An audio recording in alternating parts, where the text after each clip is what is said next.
നമസ്കാരം. നിങ്ങൾ പോയി കക്കൂസ് കഴുകുക എന്നാണ് ആർഷോ എന്ന SFI നേതാവ് പോലീസുകാരോട് ആക്രോശിച്ചത്. ആർഷോയുടെ ഉള്ളിൽ അടിഞ്ഞുകൂടിയ സവർണബോധം മറനീക്കി പുറത്തേക്ക് വന്നത് ഇതാദ്യമല്ല. ഒരു വർഷം മുമ്പ് CPIയുടെ വിദ്യാർത്ഥി സംഘടനയായ AISFന്റെ പെൺസഖാവിനെ മാറടി പെലച്ചി SFIയോട് കളിച്ചാൽ നിനക്ക് തന്തയില്ലാത്ത കൊച്ചിനെ ഉണ്ടാക്കിത്തരും എന്ന് പുലഭ്യം പറഞ്ഞുകൊണ്ട് ചവിട്ടി വീഴ്ത്തിയത് ഈ ആർഷോ ആയിരുന്നു. കക്കൂസ് കഴുകുന്നതും നിലം തുടയ്ക്കുന്നതും മേശ തുടയ്ക്കുന്നതും വിറക് വെട്ടുന്നതും വെള്ളം കോരുന്നതുമെല്ലാം വളരെ മോശം തൊഴിലാണ് എന്നാണ് ആർഷോ ധരിച്ചു വച്ചിരിക്കുന്നത്. ഭാവി മുഖ്യമന്ത്രിയായിട്ടാണ് കൂപമണ്ഡൂകങ്ങൾ ഈ മനോരോഗിയെ വാഴ്ത്തിപ്പാടുന്നത്. ഇടതുപക്ഷത്തിന്റെ കീഴിൽ സാമൂഹ്യ സാംസ്കാരിക വിദ്യാഭ്യാസ മേഖലകൾ എത്രത്തോളം ജീർണിച്ചുവെന്ന് SFI നേതാക്കളെ മാത്രം നിരീക്ഷിച്ചാൽ നമുക്ക് മനസ്സിലാവും. ആണഹന്തയുടെയും ദളിത് വിരുദ്ധതയുടെയും സ്ത്രീ വിരുദ്ധതയുടെയും കീഴാള വിരുദ്ധതയുടെയും ഫാസിസ്റ്റ് സാഡിസ്റ്റ് നിലപാടുകളുടെയും ജീവിക്കുന്ന ഉദാഹരണമാണ് ആർഷോ.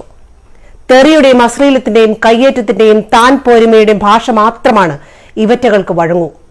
പോയി കക്കൂസ് കഴുകട എന്ന് ഒരു നരന്ത് പയ്യൻ വിളിച്ചു പറഞ്ഞത് കേട്ടിട്ട് ഇളിച്ചോണ്ട് നിന്ന ആ പോലീസ് ഏമന്മാരുണ്ടല്ലോ, ഇരിക്കാൻ പറഞ്ഞാൽ കിടക്കുന്ന, കക്കൂസ് കഴുകാൻ പറഞ്ഞാൽ ചന്തി കൂടി കഴുകി കൊടുക്കുന്ന പോലീസുകാർ, അവരെ ഓർത്ത് മലയാളം മൂക്കത്ത് വിരൽ വയ്ക്കുകയാണ്.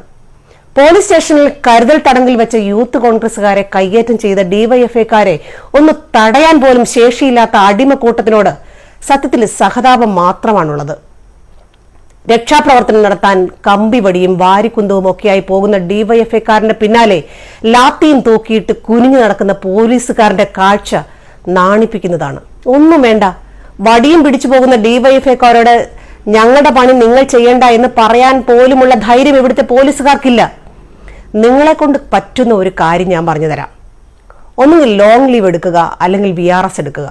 എന്നിട്ട് സ്റ്റുഡന്റ് പോലീസ് കേഡറ്റുകളെ ആ പണിയേൽപ്പിക്കുക. അവരത് കുറച്ചുകൂടി വൃത്തിയായി ചെയ്യും. പോലീസുകാർക്കാണെങ്കിൽ ആർഷോ പറഞ്ഞ ആ പണിക്ക് പോവുകയും ചെയ്യാം.